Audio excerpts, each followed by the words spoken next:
O candidato à presidência da República pelo PSL, Jair Bolsonaro, falou hoje ao Jornal da Record com exclusividade. A entrevista ao repórter Eduardo Ribeiro aconteceu na casa do candidato, no Rio de Janeiro, onde ele ainda se recupera do ataque à faca que sofreu no mês passado em Minas Gerais. É a primeira vez que Bolsonaro fala depois de deixar o hospital. Olá, candidato. Tudo bem? Muito obrigado por nos receber aqui na sua casa. Obrigado pela oportunidade. Obrigado. Espero poder colaborar para com o Brasil. Por favor, vamos sentar? Vamos conversar. Candidato, essa é a sua primeira entrevista desde a alta médica. Eu imagino que todo brasileiro, nesse instante, independentemente da opção político-partidária, quer saber como é que está o estado de saúde do homem Jair Bolsonaro numa semana tão decisiva. Qual o seu estado de saúde agora? Primeiro, eu só tomei pé da gravidade do atentado 2 dias depois do mesmo. Eu não sabia o que estava acontecendo. Eu costumo dizer que Juiz de Fora não foi onde levei uma facada, foi onde eu nasci de novo. Então, meu eterno agradecimento aos médicos da Santa Casa de Juiz de Fora. Fui, então, para o Alberto Einstein, em São Paulo, e uma semana depois eu fui submetido a uma nova cirurgia, tendo em vista o quadro infeccioso que se aproximava. Porque a agressão, ela cortou muita coisa de mim, e uma das coisas muito graves, cortou o intestino grosso, onde você espalhou fezes por todo o organismo.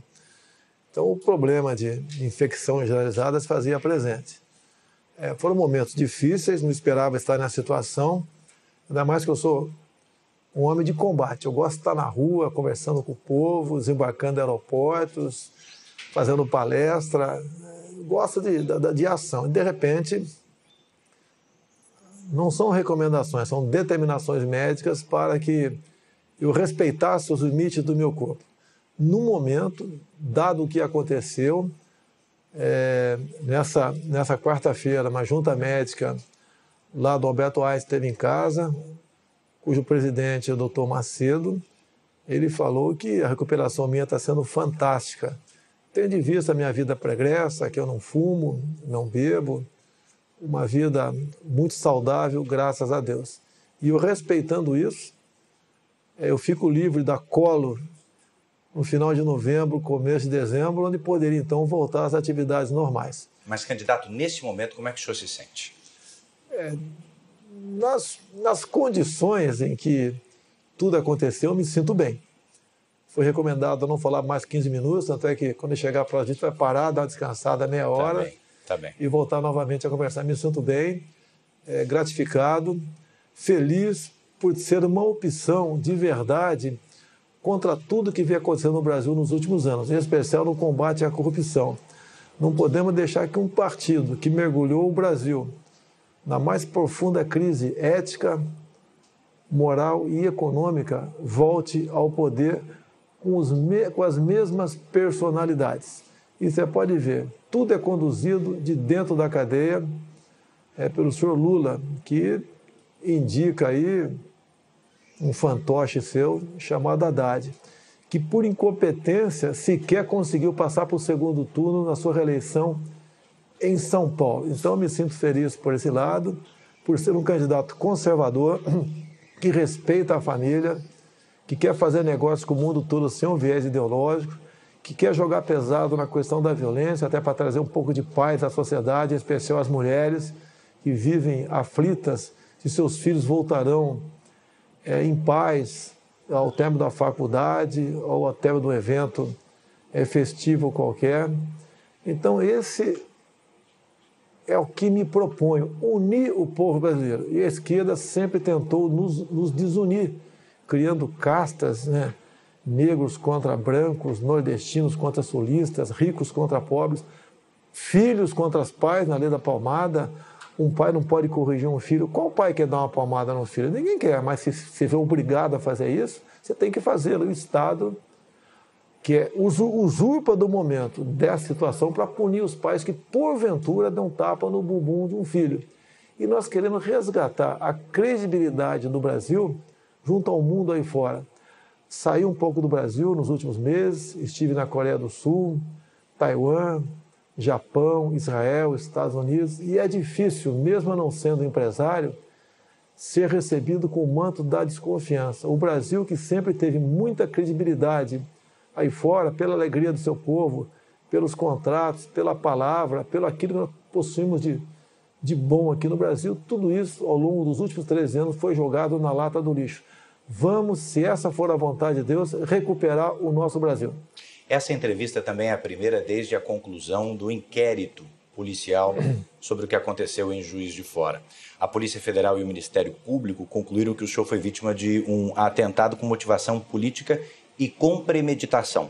Eu sei, o senhor já disse que não acredita que ele agiu sozinho. Agora, olhando para trás, quase um mês depois, vai fazer um mês agora, que conclusões o senhor tira daquilo tudo?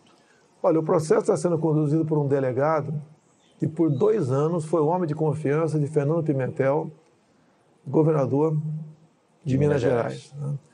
A Polícia Federal, eu não quero acusá-la, poderia ser outro delegado, até para buscar isenção. Nessa equipe que investiga, temos conhecimento, tem muita gente isenta e outra até simpática à minha causa. Então, eu não quero precipitar uma declaração nesse sentido.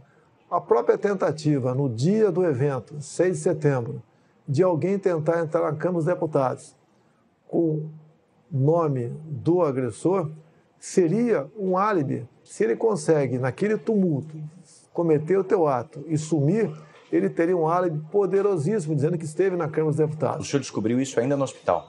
Isso chegou ao meu conhecimento. Que reação o senhor no teve hospital? quando o senhor A reação da indignação. E nós não queremos fabricar um responsável, nem culpar esse ou aquele partido ou grupo ideológico. Nós queremos buscar a verdade e sinto que não se tem muita dificuldade de chegar à verdade. Afinal de contas, um ato como esse não pode partir da cabeça de uma pessoa de forma isolada. Até o seu depoimento foi muito contraditório em vários momentos.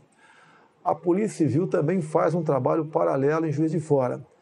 E acredito ainda que a Polícia Federal poderá dar uma resposta a isso, porque o inquérito, um encerrou e o outro foi instaurado. Então, espero que brevemente temos uma resposta para isso. A política brasileira não pode escambar para esse lado. Eu sou acusado de disseminar o ódio. E quem leva a facada sou eu. Justamente nesse aspecto, na denúncia, os procuradores disseram que esse foi um atentado também à democracia.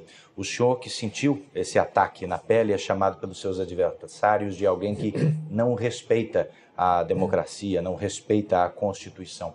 Como é que o senhor responde a essa acusação? Olha, não respeito onde? Dizem que eu ataco negros. Onde você tem um vídeo meu, um áudio atacando negros? O meu sogro é o Paulo Negão. A minha filha tem sangue negro em suas veias. Como pode alguém que integrou o Exército Brasileiro por 17 anos ser racista? Assim como diz que eu ataco mulheres. Onde tem um áudio meu atacando mulheres, a não ser um embate entre eu e a deputada Maria do Rosário, onde ela estava defendendo que um estuprador e homicida menor de idade fosse punido à luz do Estatuto da Criança e do Adolescente. Eu sempre lutei pela diminuição da maioridade penal. Naquele momento, ela me chama de estuprador. Espera aí, o que é isso? Se eu perdi a cabeça, me desculpe, mas a resposta que eu poderia dar para ela, não sou estuprador. E eu sou processado exatamente por causa disso. Um tempo atrás, fui acusado de perseguir nordestinos. Como? Se meu sogro é de Crateús, a minha filha tem sangue nordestino em suas veias. O Brasil é um só povo, não podemos continuar aceitando a divisão de classe no Brasil, como a que mais nos afeta, que eu sou homofóbico. Quando descobriram, entre aspas, que eu sou homofóbico, descobri em 2010 um plano do governo de, ao combater a homofobia, segundo eles, as escolas do ensino fundamental, ou seja, criancinhas a partir de 6 anos de idade, assistiriam filmes de meninos se beijando, de meninas se acariciando. Qual pai? Mesmo tem pai que é gay, que é isso para o seu filho em sala de aula. Cada um vai se descobrir no futuro e vai levar a sua vida e vai ser feliz. Jamais ofendi e agredi um homossexual. Não sou homofóbico. Esses rótulos jogam para cima de mim porque não pode me chamar de corrupto. É o que eles são. Um dos grandes problemas do Brasil é a corrupção. E não tem como me atacar. Até por ocasião da leitura da ação penal 470 mensalão, o senhor ministro Joaquim Barbosa me cita como o único deputado da base aliada que não foi comprado pelo PT. Há 2 anos trabalhamos com isso dentro da Câmara, via o deputado Onyx Lorenzoni. Nós não podemos, e grande parte do parlamento já concorda com isso, ter líderes partidários que, na verdade, funcionem como líderes sindicais. Não é dessa maneira. Essa semana recebi, via a deputada Tereza Cristina do DEM. Candidato. Opa. Vamos dar uma pausa. Vamos. Quem interrompe a entrevista é o enfermeiro da equipe médica que monitora a recuperação do candidato. Segundo ele, Bolsonaro não deve falar por mais de 10 minutos seguidos para não se cansar. O candidato ainda usa uma bolsa de colostomia para armazenar as fezes, enquanto o intestino é poupado para cicatrizar das diferentes lesões. Nessa fase da recuperação, cansaço ou estresse prejudicam o intestino, mas também podem gerar uma crise de tosse, mas logo voltamos a conversar. Me permita retomar, relembrando o que o senhor falou agora há pouco no primeiro bloco da nossa entrevista, sobre rótulos, os rótulos que se disseminaram a seu respeito. Neste momento, as 2 principais campanhas da Presidência da República têm combatido fake news, sobretudo em aplicativos de troca de mensagens. Todas as 2 campanhas têm sofrido com isso. O que é que o senhor tem feito e como é que o senhor tem combatido essas notícias falsas? Nós temos nas redes sociais que há anos nós alimentamos com verdade. Então temos um exército de seguidores que acredita no que nós postamos. Por exemplo, o candidato do PT, agora no Nordeste, andou espalhando que eu vou acabar com o Bolsa Família. Eles fazem isso em todas as eleições e nós combatemos isso. Lógico que é duro você combater, porque eles vão, né, com os seus militantes, em todos os locais, praticamente, pregando isso aí. Mas, em grande parte, temos sucesso no combate a esse fake news e queremos acabar com o Bolsa Família. Mas o senhor diria que, pelo outro lado, seguidores seus podem também estar disseminando fake news, notícias falsas? Eu não tenho controle sobre milhões de pessoas que me seguem. Um outro acaba extrapolando. Agora, quando um seguidor meu extrapola, a culpa cai em cima de mim, como se eu fosse um capitão e tivesse uma tropa a meu comando para cumprir exatamente aquilo que eu falo. Agora, por lado de lá, nós não pregamos fake news. Você entra nas nossas mídias sociais, não existe mentira, nem atacamos ninguém.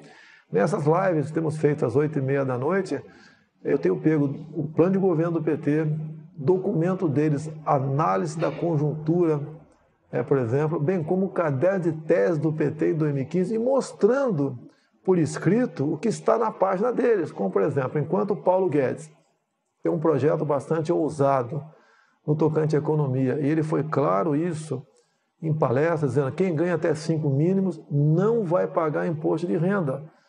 Hoje, né, quem ganha 5 mínimos já está na faixa dos 27,5%. E acima disso, uma alíquota única de 20%. O que o fake news faz? Esquecem, entre aspas, que quem ganha até 5 mil não vai pagar imposto de renda. E começa a falar, você ganha 2 mil por mês.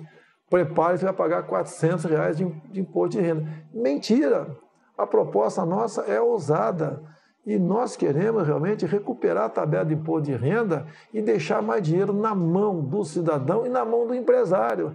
As alíquotas para a classe empresarial também cairão. Queremos seguir o exemplo da Inglaterra de 20 e poucos anos atrás, que está numa situação crítica, bem como o exemplo de Trump nos Estados Unidos, onde diminuiu de 30 e pouco para 20 e poucos por cento a carga tributária para empresários. Então, os empresários aqueceu a economia, o mercado de trabalho voltou a funcionar, empresas que tinham saído dos Estados Unidos voltaram para os Estados Unidos e a economia norte-americana está indo muito bem. O senhor deve estar acompanhando um movimento intitulado Ele Não. E a sua assessoria deve ter percebido também que depois do movimento, de certa maneira, o senhor até subiu nas pesquisas de intenção de voto. Que avaliação o senhor faz desse contexto? Olha, você tem que ver quem estava no movimento Ele Não. Artistas que há muito vem mamando na Lei Rouanet. Você não tem quem está no Ele Não que não esteja na Lei Rouanet. A Lei Rouanet é importante, mas para o artista raiz, o artista sertanejo, aquele que realmente traz consigo a cultura brasileira. Ninguém quer abandonar a cultura. O que o senhor acredita que depois dele, ainda assim, subiu nas pesquisas? É que o outro lado, que a maioria, vê quem é que está me atacando. Tá certo? E ao ver, já tira já faz uma análise imediata. que eles estão errados, nós estamos certos. Será que eu sou tão mal assim? Eu quero o mal de todo mundo, de mulheres, de negros, de nordestinos, de quem recebe Bolsa Família, de pobre? Não é verdade. Eles não podem me chamar de corrupto. Sempre combati a corrupção. Sempre preguei a união de todos nós, uma só bandeira, um só coração verde e amarelo. Não podemos nos dividir. A esquerda nos dividiu e nós ficamos brigando entre nós. Eu quero a união de todos. Um grande exemplo tive em países como Japão, Coreia do Sul, Israel. Olha o que eles têm. Eles não têm nada. E olha o que eles são. São primeiro mundo. Agora você vem para o Brasil. Olha o que nós temos tudo. E olha o que nós somos, não somos nada. Essa política que existe lá fora, que visitei escolas, que visitei o ministro da Agricultura de Israel, entre tantas outras autoridades nesse país, esses exemplos nós queremos trazer para cá. Unindo o povo e governando pelo exemplo, você tira o Brasil do buraco. O senhor citou agora há pouco o imposto de renda. O senhor diria também que a sua assessoria econômica foi mal interpretada em relação ao 13º salário? Não, foi o general Mourão que, ao falar sobre a estrutura remuneratória, que tem uma série de coisas ali, ele se referiu àquilo como jabuticaba.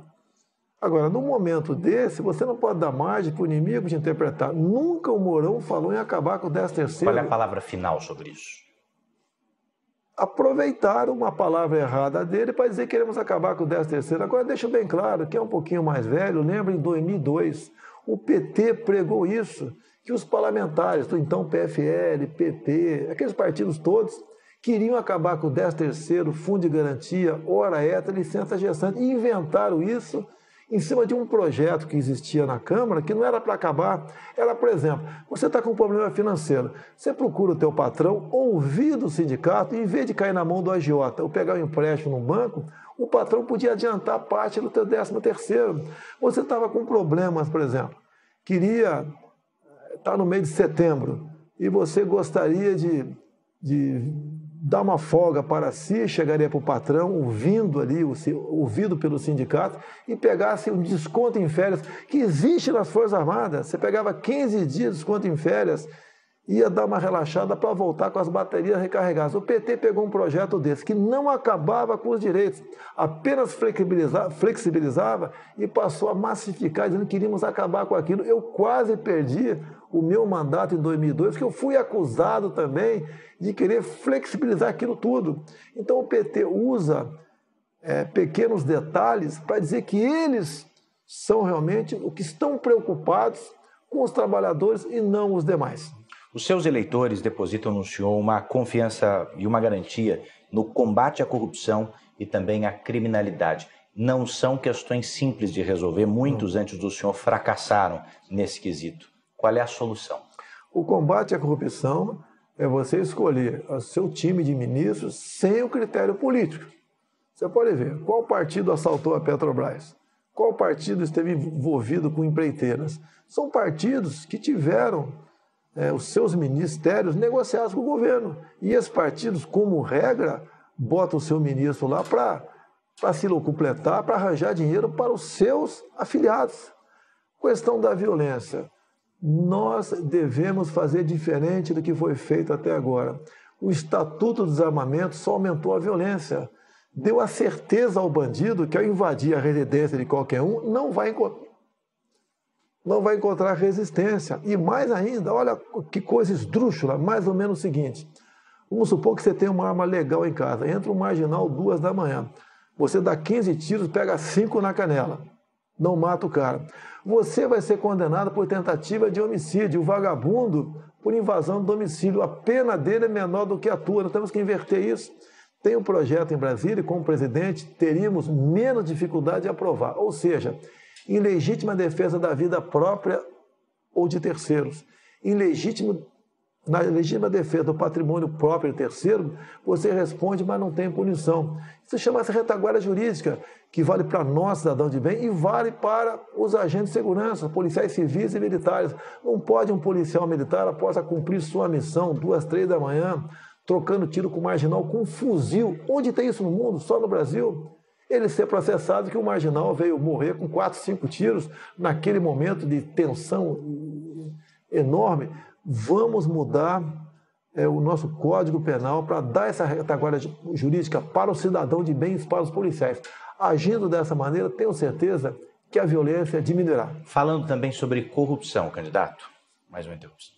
Uma nova interrupção na entrevista é feita a pedido da equipe médica. Desta vez, Bolsonaro já demonstra cansaço, porque faz pausas maiores entre as frases. Eu retomo a entrevista falando de corrupção. Candidato, o senhor acabou de falar antes dessa nossa pausa sobre criminalidade, mas também sobre corrupção. A respeito desse segundo assunto, o juiz Sérgio Moro divulgou, deu publicidade à delação do ex-ministro Antônio Palocci. Que impacto o senhor acredita que essas revelações terão na urna, no voto? Sempre há um impacto.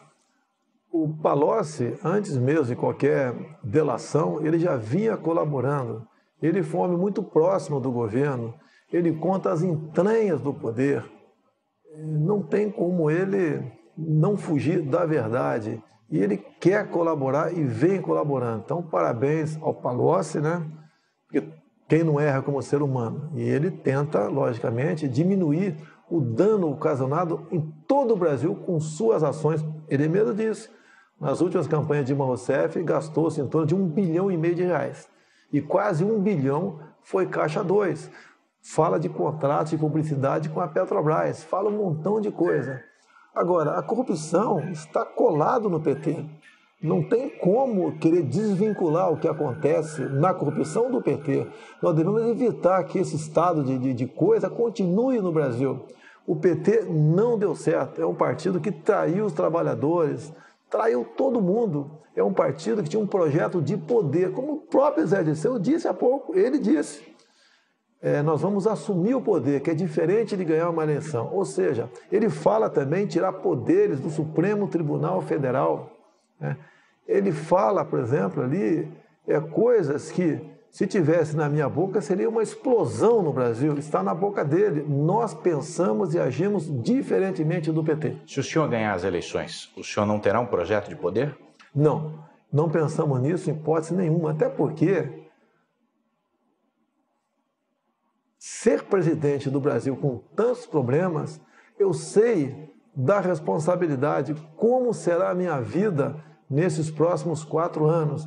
E o que muitas pessoas dizem, né, que eu posso ser o ponto de inflexão naquilo que acontece aí. Muitos dizem que eu não posso ser um bom presidente, mas é aquele necessário para o momento. Mais grave que a corrupção é a questão ideológica. A gente vê jovens universitários, eu não sei o que tem na cabeça, com ações, com atos que não condiz com aquilo que está se formando. Que, em parte, as nossas universidades não formam alguém para o mercado de trabalho no futuro, está formando militantes. Devemos acabar com isso. Até hoje, o PT defende o regime de Maduro, como defendia o regime de Chávez. Nós devemos nos afastar da Venezuela.